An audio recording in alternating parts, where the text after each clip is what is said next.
What would you do if you didn't have air to breathe? The first time I went to the Mississippi River, I was 6. All I could feel was the fresh air flowing through these giant grasses, filled with blackberry vines and white spider lilies. We had everything that you could imagine. We grew fruit and vegetables. Daddy grew and sold sugarcane. We had chickens, we had eggs, we had cows that gave us milk. In 1968, the first chemical plant arrived. My daddy and everyone else welcomed it. They were told the plants would bring jobs and prosperity. It was followed by another chemical factory, then another.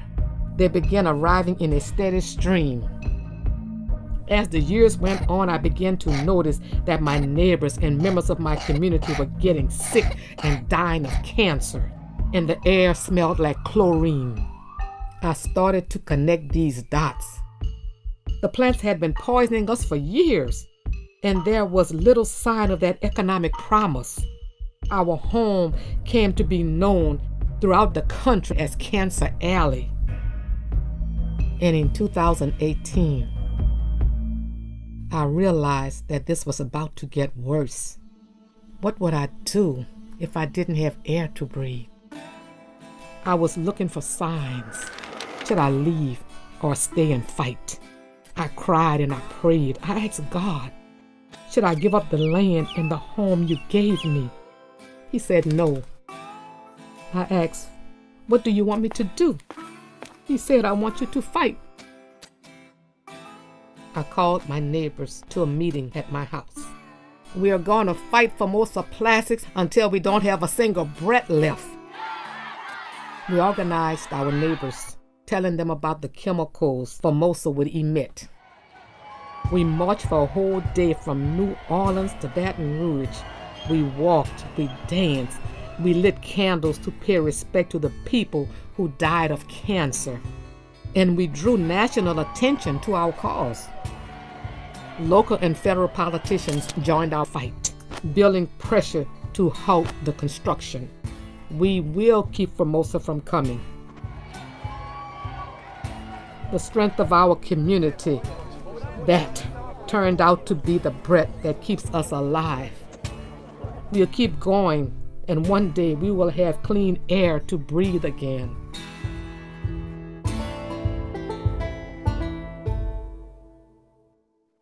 All right. Well, thank you everyone for joining this evening. It's so wonderful to see so many of you. Welcome to Stop the Money Pipeline's Defund Formosa Action R. I'm your MC, Jackie Fielder, and I'm calling in from Yelamu or Rameta Shaloni land here in so-called San Francisco. We have a very action-packed schedule for you. So whether you're tuning in from Facebook Live or on Zoom, multitasking and making dinner, just be sure to be ready to take action, because we have actions that will require your use of email, your phone, maybe your laptop, and even your digital calendar. And we're all together going to defund Formosa today. First off, I want to thank our partners for helping to make this event a possibility. Thank you to our speakers, Sharon Levine of Rise St. James, Caitlin Joshua of Earthworks, Michelle Chan of Friends of the Earth, Erica Ty Patterson of Action Center on Race and the Economy, and my fantastic colleagues at Stop the Money Pipeline, Sarah, Charlie, Krisha, Alec, for making this happen. All right, so we're all here today because Formosa Plastics, a multi-billion-dollar Taiwanese corporation, wants to build a massive $12 billion 14-plant petrochemical complex, it's a mouthful, on the banks of the Mississippi River in St. James, Louisiana. And in a major victory for the Stop Formosa campaign, on August 18th of this year, the US Army Corps of Engineers announced that it will require Formosa to undergo a very thorough environmental impact statement. And this was only possible after years of grassroots organizing by local residents of St. James Parish, especially Rise St. James, as led by Sharon Levine, who we have the honor of having the keynote speaking today. However, this new development doesn't mean the project is dead, unfortunately. So now we need your help to mobilize pressure on major Wall Street financial institutions to make sure that this project is dead for good. So today, we're calling on financial institutions to end any and all business relationships that they may have with Formosa Plastics Corporation and its affiliates. And specifically, we demand that they defund the $12 billion so-called Sunshine Project, divest from Formosa Plastics, and denounce Formosa's environmental racism. Lastly, this is a fundraiser for Rise St. James, who have added mutual aid to their powerful environmental work. Their response and recovery efforts have included cleaning up yards, rebuilding homes, and providing hot meals to help get their communities back on their feet after Hurricane Ida. You can go to stmp.link/risefund, and whether you can only donate $1 or if you have the privilege to be able to donate more, every cent we raise will be put to good use supporting the community and fighting environmental racism. So without further ado, let's hear from our keynote speaker. In September 2019, Sharon Levine, a special education teacher turned environmental justice advocate, successfully stopped the construction of a $1.25 billion plastics manufacturing plant alongside the Mississippi River in St. James, Louisiana. Ms. Levine mobilized grassroots opposition to the project, educated community members, and organized peaceful protests to defend her predominantly African-American community. The plant would have generated 1 million pounds of liquid hazardous waste annually in a region already contending with known carcinogens and toxic air pollution. So as the director and the founder of Rise St. James, Ms. Levine won the Goldman Environmental Prize. She continues to work to stop petrochemical industries from systemically sacrificing poor Black people in her hometown. Please welcome Sharon Levine.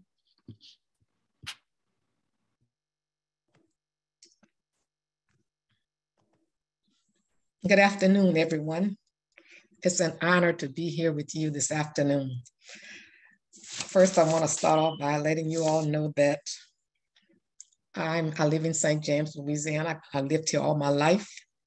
I'm a lifelong resident of St. James, Louisiana. Growing up as a child, me and my family were healthy. We live a healthy life. We didn't have industries, and we lived off the land. That's what we know, and that's what we enjoyed. And we didn't have to go to the doctor for any illnesses because we were healthy. And then now we have cancer and other diseases. So many members of St. James have cancer. If you go to each household, someone there had cancer or is dying of cancer.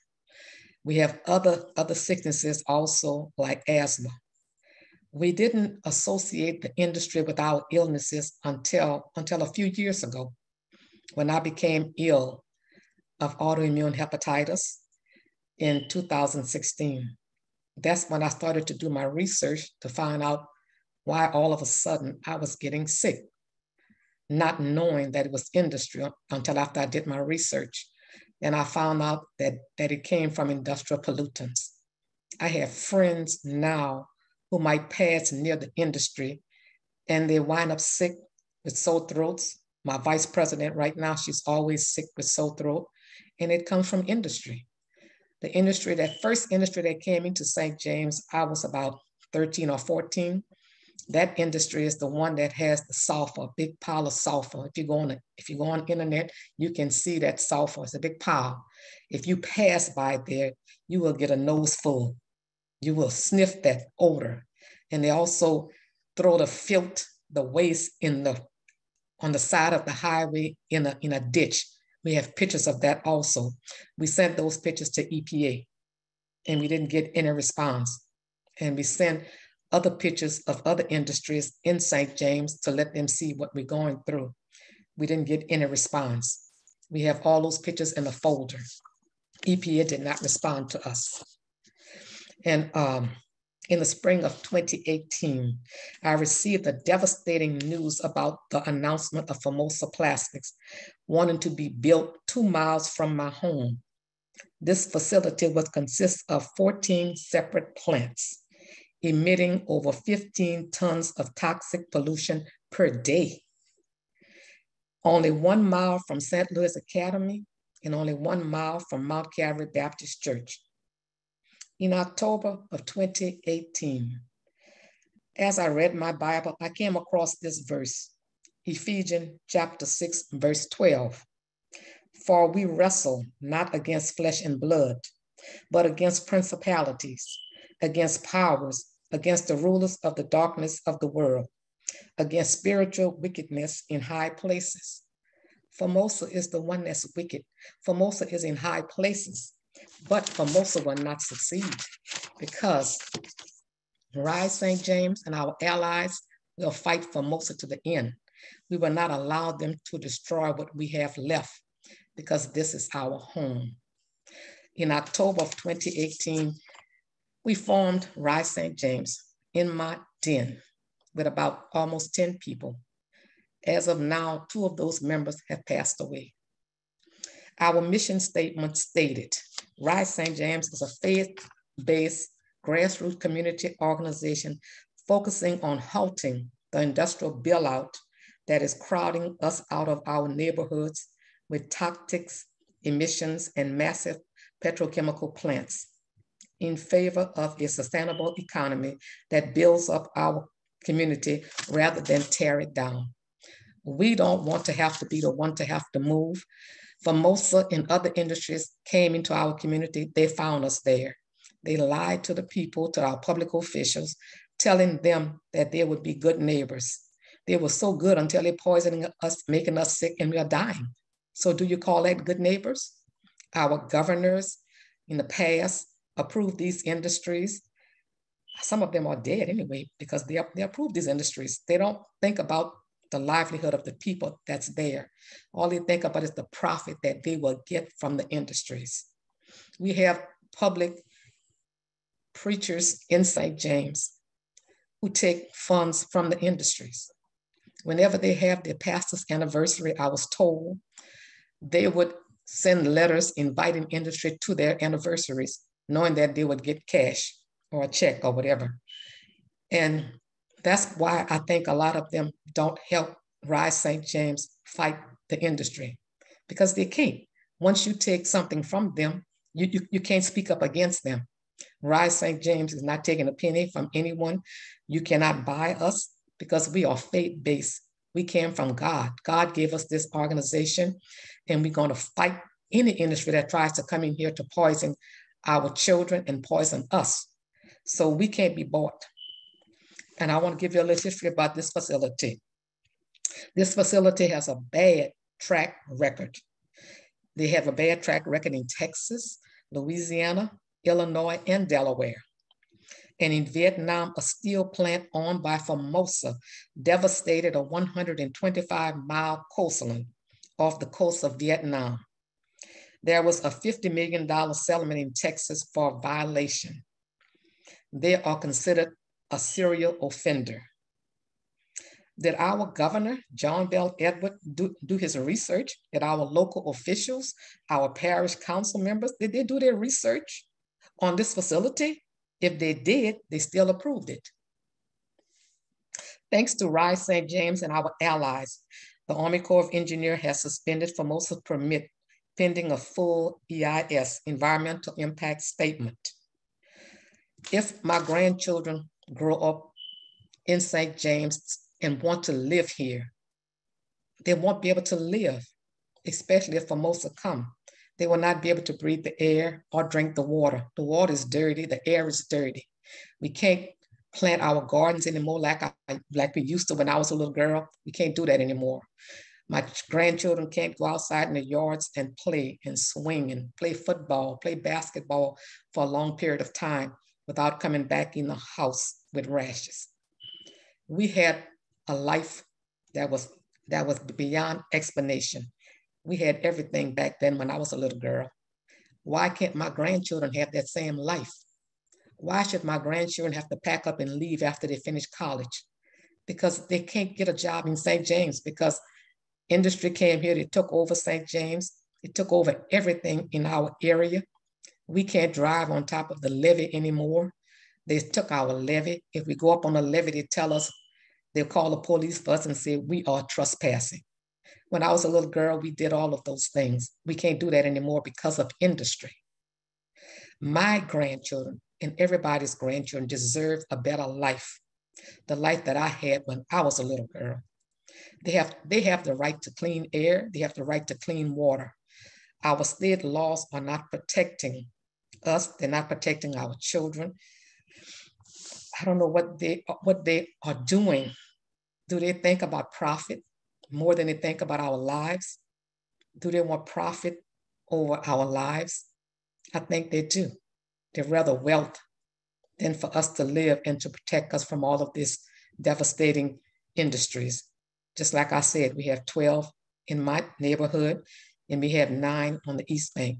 And the only 2 areas in St. James that's bombarded with industry is the predominantly Black areas, the 4th district and the 5th district. If Rise St. James hadn't spoken up, Formosa would probably be already constructing. But just like I said, we are not going to be silent and we are going to continue to fight. We are going to continue to talk to our council members and see what can be done. Even if the bishop from Baton Rouge came to one of our events, he's on our side also. And I just would like to let you all know that I will be in DC next week, and I hope to see President Biden. And I will ask him to stop Formosa Plastics because he can do it right now with the stroke of a pen. And I will ask him to save our lives. And I also would like to let you all know we have a new report that came out today on Formosa Plastics. Thank you all for having me.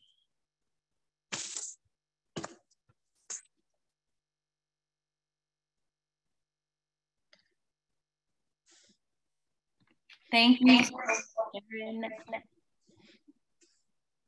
Thank you so much, Sharon, Ms. Levine, for your strong leadership and in your community, and as well as the broader perspective of this environmental fight. Thank you for grounding us, and we're so glad to have you, and we're so glad to hear your story. And yes, we are here to fight with you. So with that said, hello everyone. My name is Krisha, and I use she, her pronouns. I live in Chochenyo Ohlone land in Oakland, California, and I'll be your action speaker tonight. And I just want to follow up and with Ms. Levine share what better way with our first action is to kick off and uplift Rise's Hurricane Ida Recovery and Relief Fund. So we're asking, can you take action with us right now by making a donation to support their incredible work on the ground? Shout out to Melissa, who will be dropping links in the chat. So that fund right now is at stmp.link/risefund. And let's just take our first minute together to open it up, to go through and make a contribution to such an incredible cause and community.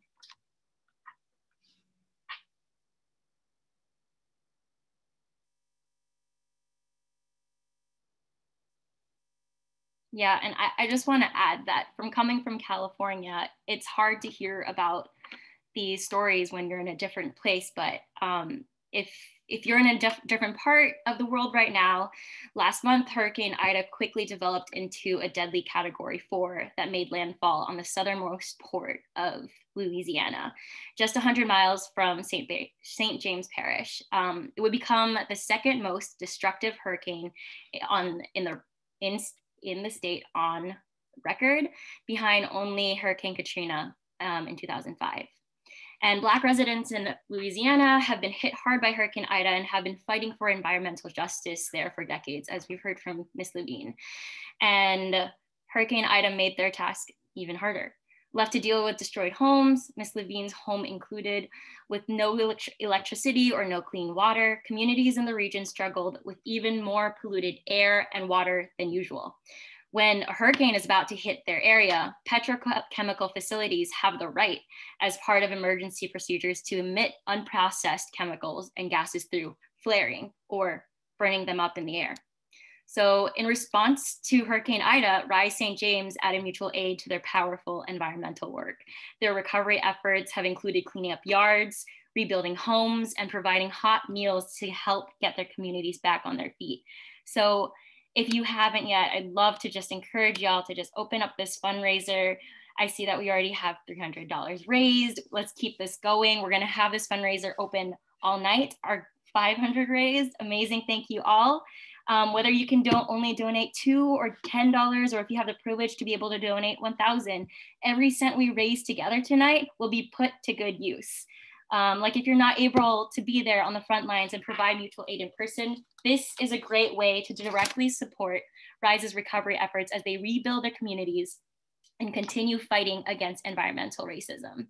As a note, Stop the Money Pipeline will not be keeping the funds raised, and all the proceeds will go to Rise.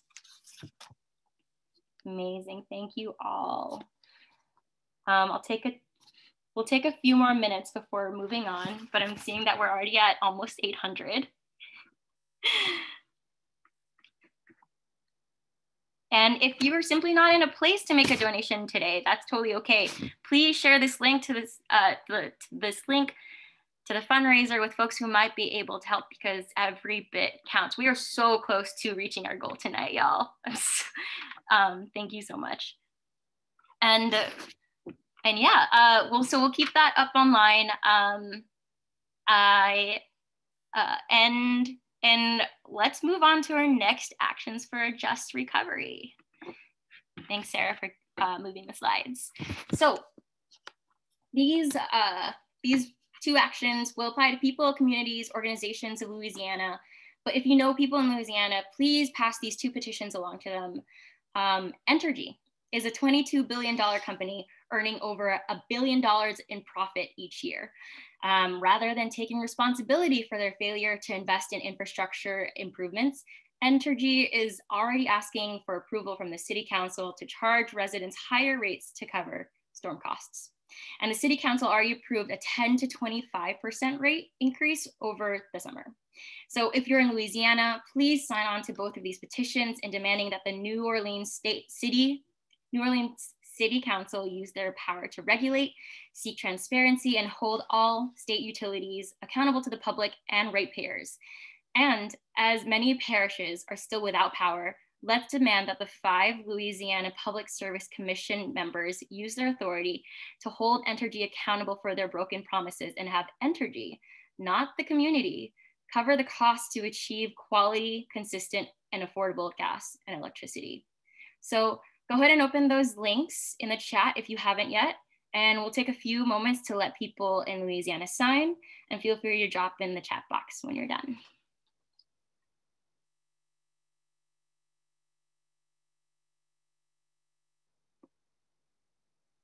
Also amazing. I just want to flag that we're at 1,700.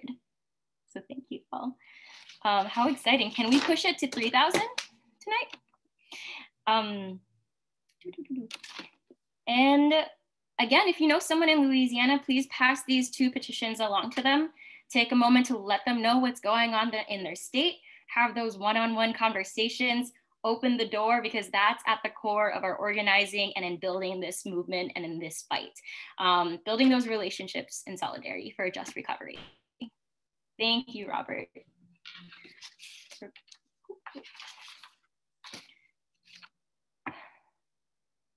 Perfect, and yes, Melissa just dropped in the chat box our follow along guide. If we move too quickly, we'll just be moving along, and that way you can stay ahead of the game.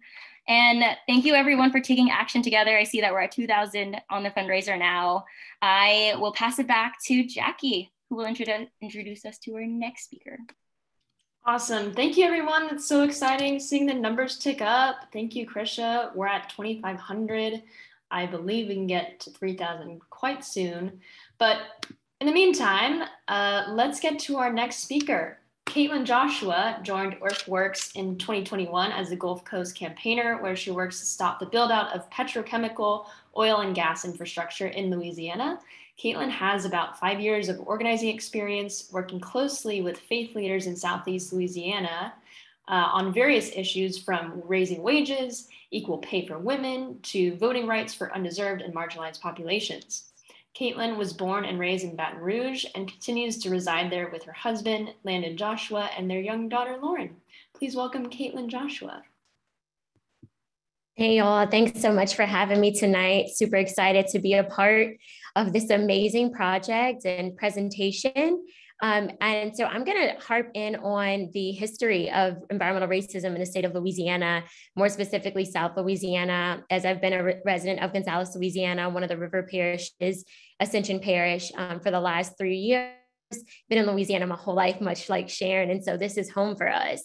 And I'll start by saying after emancipation in 1863, many formerly enslaved Americans remained in the South, occupied fertile plots of land, and built themselves small shacks along the Mississippi River, not far from the plantations that once enslaved them. These communities represented freedom and prosperity long fought for. Descendants of enslaved Americans who managed to persevere despite adversity against them now find themselves next door to refineries, chemical plants, and waste dumps in one of the most heavily polluted areas of the country. Cities like Mossville, Westlake, St. James, the list is quite long, have been all depleted by environmental racism. Ultimately infringing on the health and the well-being of the residents, some fell ill and dying, while a great majority of us find ourselves bought out or faced with moving. The town of Morrisonville, Louisiana, was founded in the late 1870s after the Civil War, but quite literally disappeared by the 1980s. Today, Dow, Louisiana, the largest petrochemical company in the state, resides there, and the only thing left of the historic community of Morrisonville in the town is a cemetery and more than 100 years of familial ties. In Southwest Louisiana, a very familiar story, the town formerly known as Mossville was settled by freed slaves as early as the 1790s. Mossville seemed to maintain its sense of community throughout the Jim Crow era, but is now succumbing to the encroachment of industry in the Lake Charles region. By 1960, Mossville was rich, a Black Mecca, if you will, filled with a thriving economy where Blacks own homes and businesses. But by late 1960s and the early 70s, into the early 70s, Mossville residents were driven into Lake Charles due to overwhelming amounts of pollution. The petrochemical plants of Mossville quite literally contributed to the erasure of the community. And we know the exploitation and genocide of Black Americans may look different in the 21st century, but there's no denying that racism still plays a role in predominantly Black Louisiana parishes and much of America.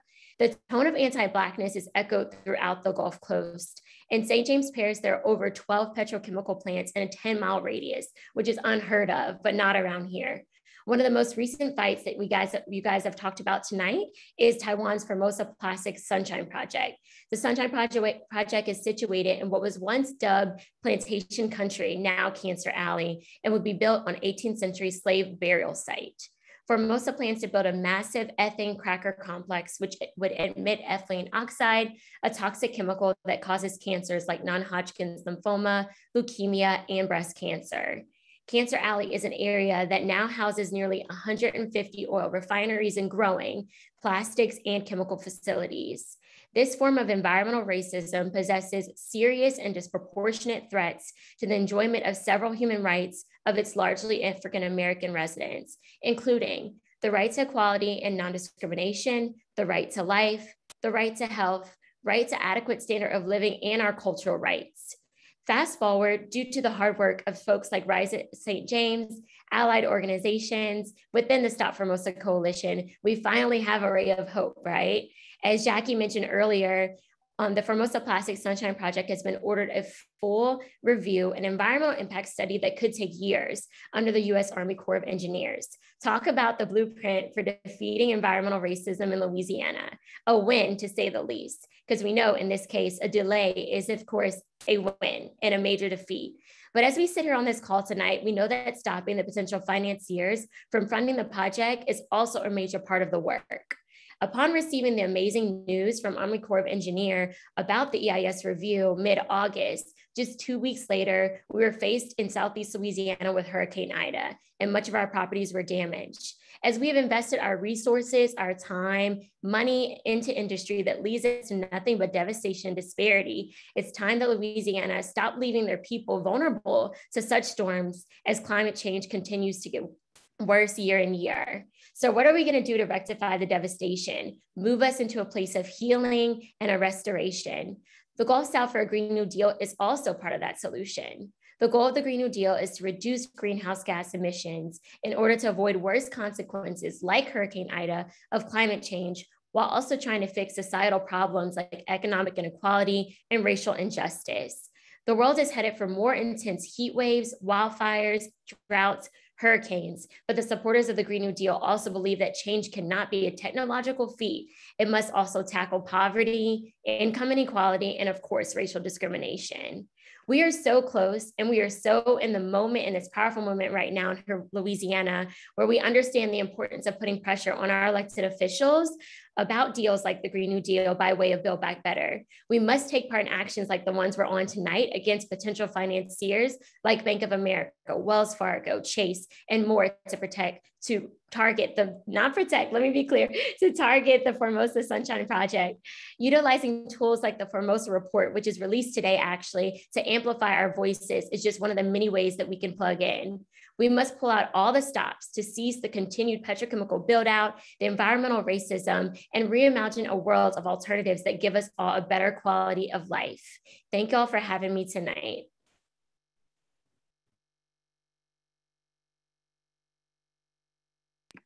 Amazing. Thank you so much, Caitlin. Just some snaps for that inspiration and just that energy. And you're totally right. We are in such a powerful moment right now. We have so much leverage. We can do this with all of our people power. And with that said, I will go ahead and lead us into our next actions to stop and defund Formosa. Our first one being a calendar jam. And if you don't know what a calendar jam is, or if you haven't done one before, I will walk you through it. And you can follow along in one of two ways. First one, by opening up a new browser window, following the instructions using this nifty calendar jam tool that will drop in the chat box shortly. Or you don't have to go anywhere and you can just watch the slides from here and open up like a side of your browser on one side of your screen. Either way, you'll still want a browser open. Basically, calendar jams are a great digital action that you can easily take. It's another way we like to mobilize for applying pressure together on targets who are financially backing environmentally destructive projects like Formosa's Sunshine Project. So if you happen to be an executive at a financial institution funding fossil fuel projects and it makes you a prime target for Stop the Money Pipeline activists.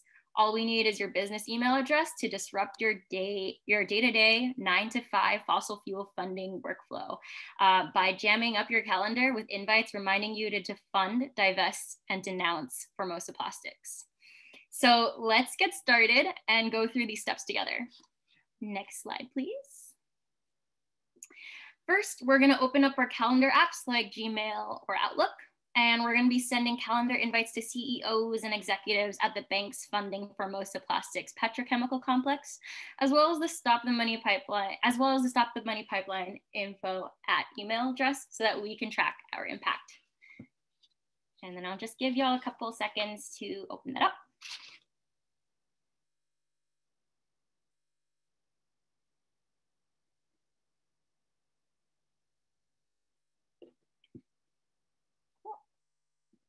And then next, we'll pick a time in your calendar between now and October 31st to create your event. And it's October 31st because the Glasgow climate talk starts the next day. And we want to increase our impact and just focalize like our efforts in this next month. Yeah, so on the screen, you'll see that I picked Thursday, October 14th at 5 to 6 p.m. And I'll give y'all a couple more seconds to do that.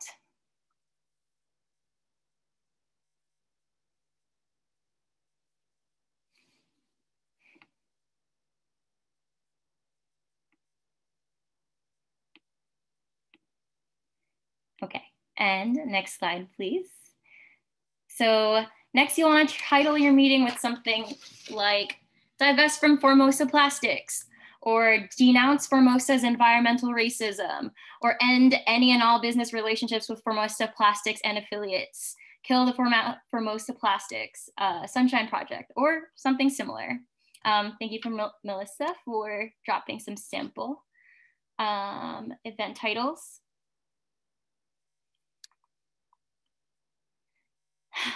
And then next, we're going to copy all of the email addresses we're about to drop in the chat box, paste them into the invite field of your event. Or if you're looking at the Calendar Jam tool, just hit that copy emails button and it should automatically be copied to your clipboard. So today we're using the emails of top level executives from Wells Fargo and Bank of America in this list.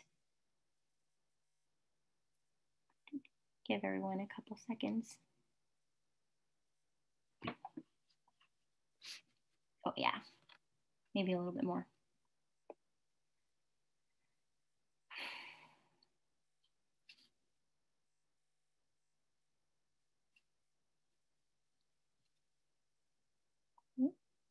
And next slide, please. Cool. Lastly, make sure to click send invitation so that the executives get an email notification as well. If you're emailing from like a business or organization account, it might ask you to make sure that you are okay to send this invite to people outside of your organization. And in that case, you want to send and invite all guests. And once that's through, next slide, please. You can pat yourself on the back because you're all done with your first Calendar Jam. Rinse and repeat as you see fit. Feel free to bookmark and use our Calendar Jam tool as often as Wells Fargo and Bank of America deserve it, which is pretty often, but hopefully not for much longer because of us. And again, that link is in the chat box as well as the follow along guide. Share it on social media, take action with your friends at home, they are small actions, yes, but if thousands of us can do it, we can truly make a difference. Cool. And our next two actions to stop and defund Formosa will be more straightforward and simple. They are from our partners at Break Free from Plastics. And the first one is signing the petition targeting President Biden and the administration officials to stop approvals for new and expanded petrochemical and plastic facilities. So let's all take a few moments to open up that link and sign on.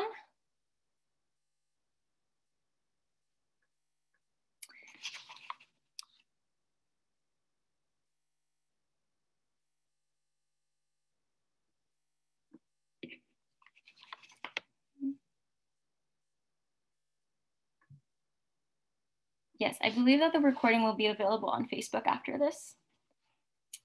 And also feel free, if you're not able to make it to these actions, we just want to make sure that the program keeps moving along. That's why we have the follow along guide for you so that you can take it afterwards in your own time. And as our speakers so far have touched on, our other speakers will soon also resonate with. The problem with plastics and petrochemicals goes even deeper than pollution poisoning our oceans and waterways. We need to stop petrochemical expansion now. So we'll take one more moment to sign on to the national movement demanding President Biden to stop the permitting of these facilities. And then next slide, please. Now, the third action for stopping and defunding Formosa Plastics is to RSVP for the Break Free from Plastic Movement's national event coming up in a couple of weeks. So on October 26th, environmental justice and fence line groups will hold a national action via Zoom with officials from the Biden administration to demonstrate the urgent need for swift action to combat environmental racism and the climate crisis, calling for this administration to stop issuing permits for new and expanding petrochemical facilities designed to produce the feedstock of single-use plastic products. Speakers will highlight the harms of living next to the petrochemical facilities and call on the Biden administration to make meaningful changes to improve quality of life for EJ communities and address the climate crisis. So if you haven't yet, go ahead and RSVP to that and let us know when you're done. But I'm going to keep us moving along and pass it back to Jackie for our next speaker. Thanks so much, Krisha. Thank you everyone for taking action. That was a ton, and we still have a little bit ways to go. But we'll hear from our next speaker right now. Michelle Chan is the Vice President of Programs for Friends of the Earth, a longtime Friends of the Earth staffer. She previously led Friends of the Earth US's economic policy team. She is the founder of BankTrack and the current Vice President of the Amazon Watch Board. She lives in Richmond, California with her husband, son, cat, and an aquarium full of fish and snails. Please welcome Michelle Chan.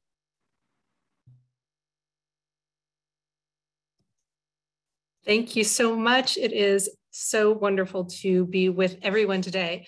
So I'd like to talk a little bit about how plastics are part of the fossil fuel supply chain. So you can move to the next slide. So 99% of plastics are actually made from fossil fuels. And if you've ever wondered why there seems to be this massive increase in plastic packaging and one-use plastics in our lives, it's not because we are all clamoring to use plastic forks. It is because of the fracking boom. And here's why. When you frack, both natural gas and natural gas liquids like ethane come out of the ground. And as little as 10 years ago, natural gas was the only thing practically that companies really cared about. And the byproducts like ethane, which comprise about 10% of what comes out of a gas well, this was considered almost a waste product and was flared or burned off. But now companies have come up with a use for all that cheap and plentiful ethane. It can be used as a feedstock for plastics production. And as it turns out, petrochemicals or plastics is becoming huge for fossil fuel companies. Petchem is said to actually account for some 30% of the future growth of the global fossil fuel industry.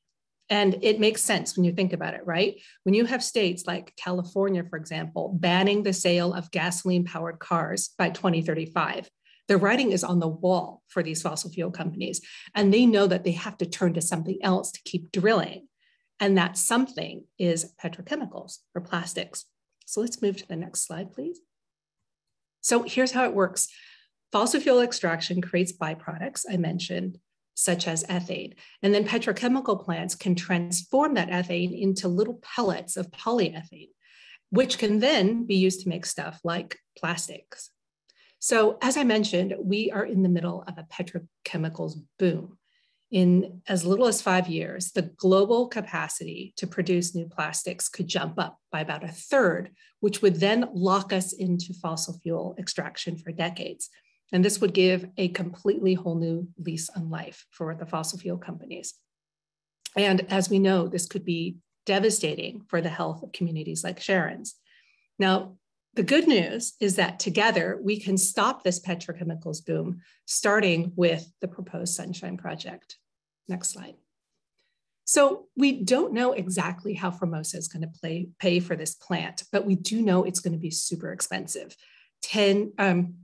Actually more like $12 billion. This is already more than the original price tag that the company estimated. So Formosa Plastics is going to have to borrow most of the money. And if the past is anything to go on, Formosa is not going to borrow most of the money through bank loans. They're going to be selling something called corporate bonds, which are kind of like selling thousands and thousands of IOUs. And if that sounds like a big lift, it totally is, because it's really hard to raise money for petrochemical plants. The last time we saw a boom in new petchem investment about 10 years ago, less than half of the new factories which were announced actually raised the money that was needed. And that means that the odds are already good that the funding for a petchem project like this will fall apart. And so with our organizing, we can push it over the edge. Next slide. So thanks to the amazing work done by Rise St. James and other organizations, there has been so much good work and such a strong foundation we're building on, right? Formosa's federal wetlands permit has already been suspended. So that's hanging out there like a big question mark. The company has been ordered to do a full environmental review, which buys us critical time. And then Biden is coming under pressure to revoke Formosa's permit for good. And to boot, this project has received tons of bad press. including the distinction of being a litmus test for environmental racism. And so we are in an amazing position to band together, to turn to Wall Street, to tell them the story and to scare them off the Sunshine Project for good. And so we invite you to join us in demanding that banks denounce, divest, and defund this project. Next slide. So Formosa is a Taiwanese company. Oh, next slide, please. Oops, sorry. No, this is good. Thank you. Formosa is a Taiwanese company, but this project is being built in Louisiana, as we know. And so they're going to need US dollars to pay for it. And our most important target is Bank of America. And here's why. They actually already do business with Formosa Plastics, and Bank of America has helped them sell bonds in the past. And so we think that chances are that they're going to ask Bank of America to help them sell bonds in the US again, potentially for this project. So let's all get ready to take another action. Krisha, I'm going to hand it over to you. Cool. Wow, thank you so much, Michelle, for really breaking down the history and the science of this impending petrochem boom. Really looking forward to taking action right now against Bank of America.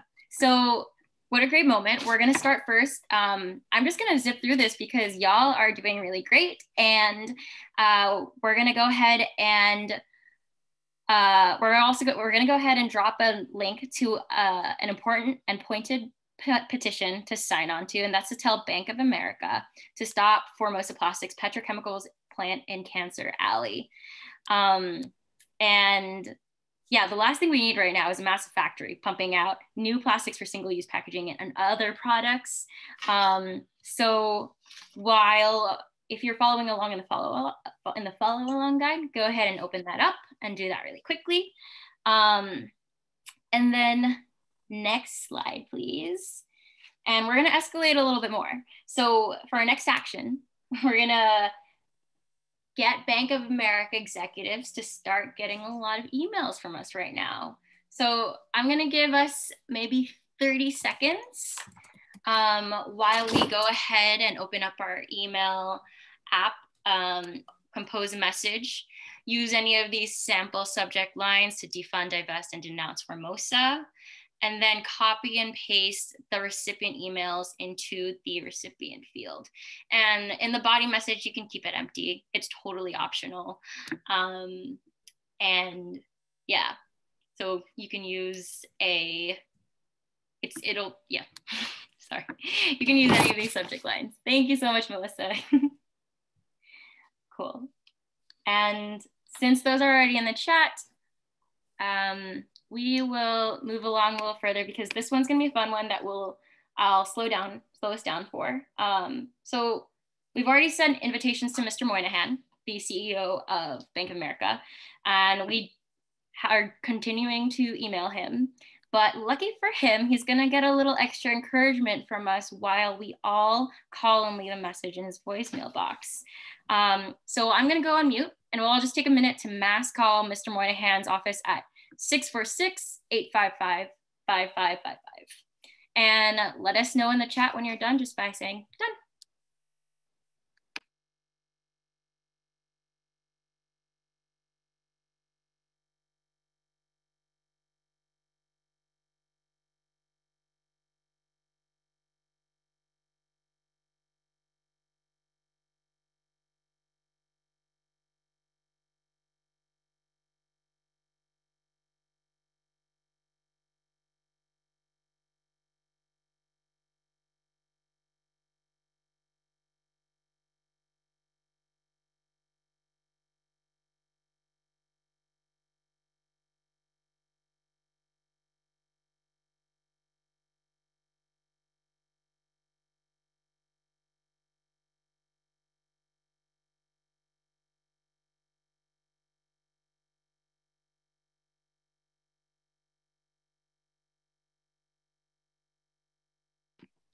Dope. Okay, cool, amazing.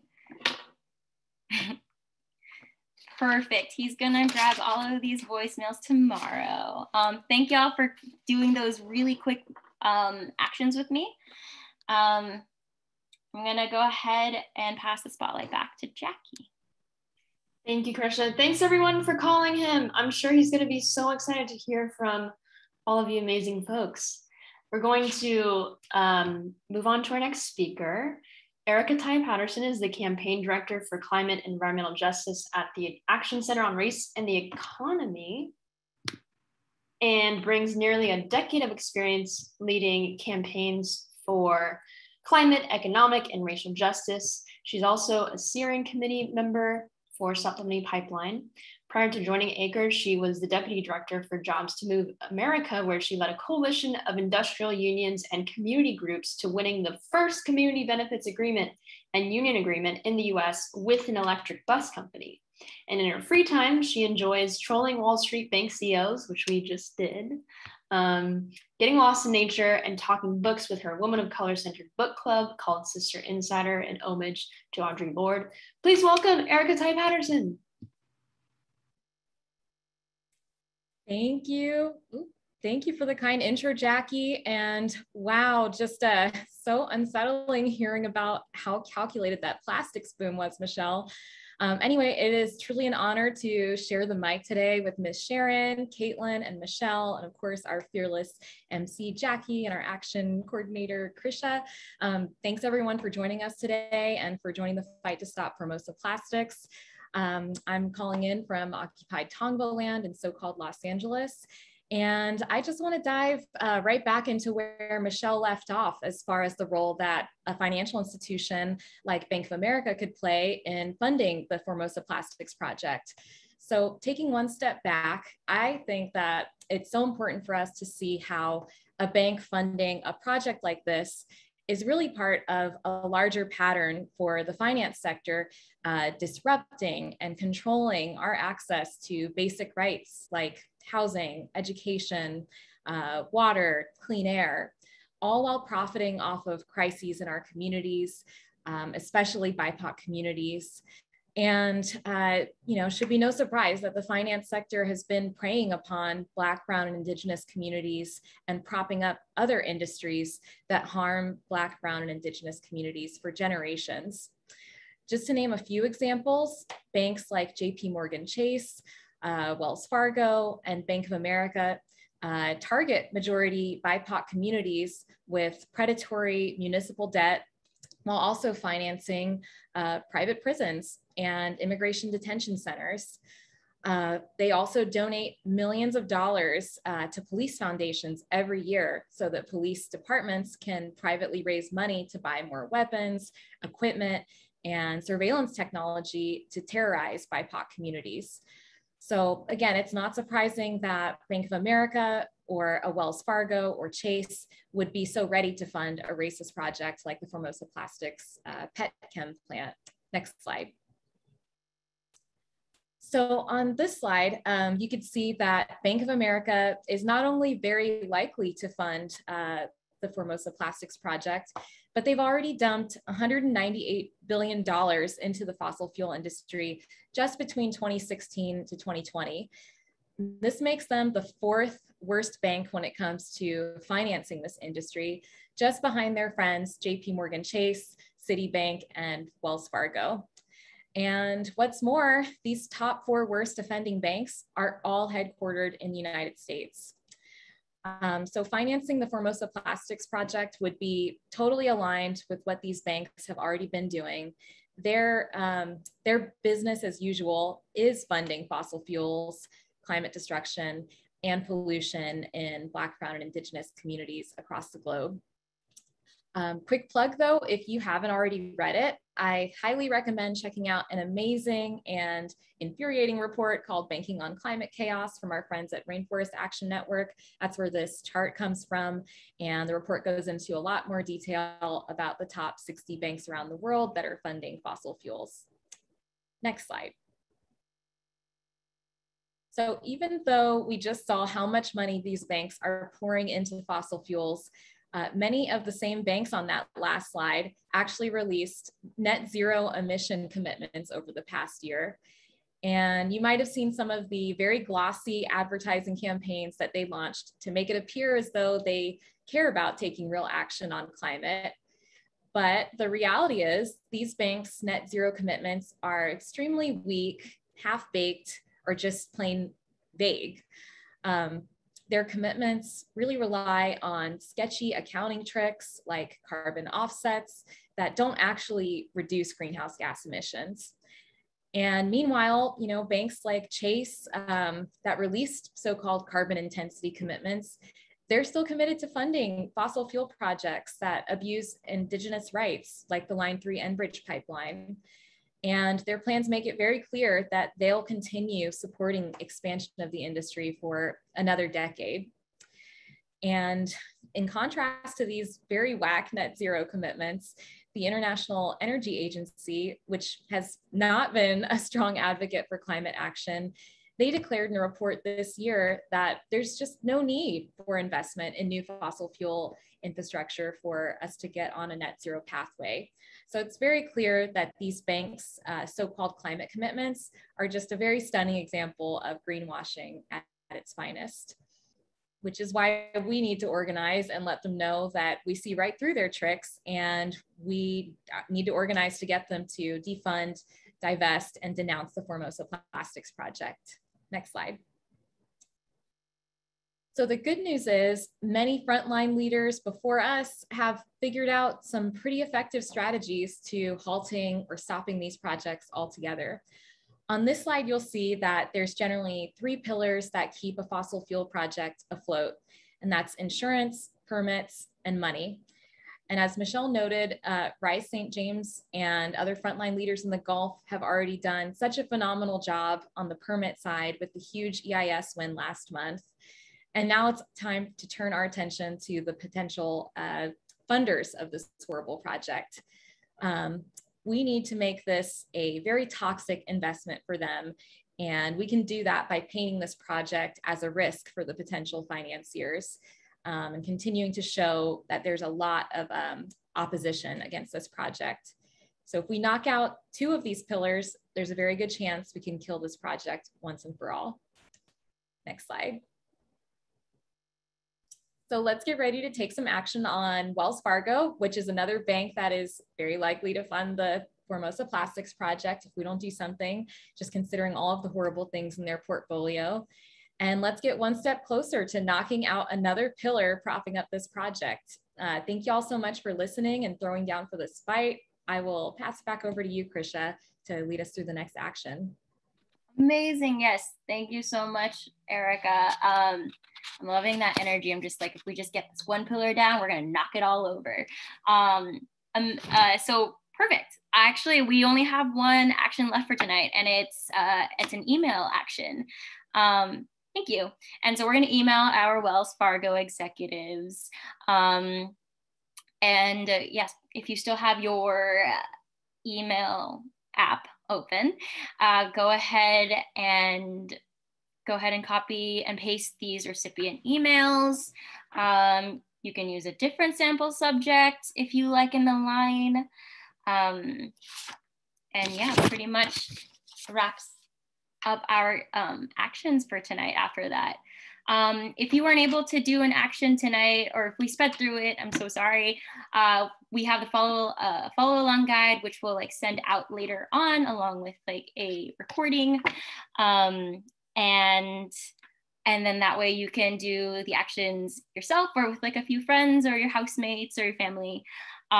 Every little bit counts, but for tonight, if you added up the actions we took together, that would be about 10 actions per every participant, which puts us at about 2,000 actions if we're being really excited about that. So thank y'all so much for this power hour. And I'm going to go ahead and Jackie, do you want to take us home? Yeah, thank you, Krisha. Thank you to all of our speakers for today. Thank you all for taking action. I know that there are folks asking if this recording will be available, and it will be. Just make sure that you are either, if you're on Facebook, you can follow us on Stop the Money Pipelines Facebook, and we'll also have this recording on YouTube. So you can catch us there and share with your friends. All right, so to wrap this up, there's some ways to get involved. You can donate to the fundraiser we have going. We're at 3,500 already. I really feel like we can get to 4,000 by the end of the night. So if you can, please go to scmp.link/RiseFund. And secondly, you can follow us on social media. You can follow Rise St. James, Stop the Money Pipeline, Break Free from Plastic, Acre Campaigns, Earthworks, Friends of the Earth.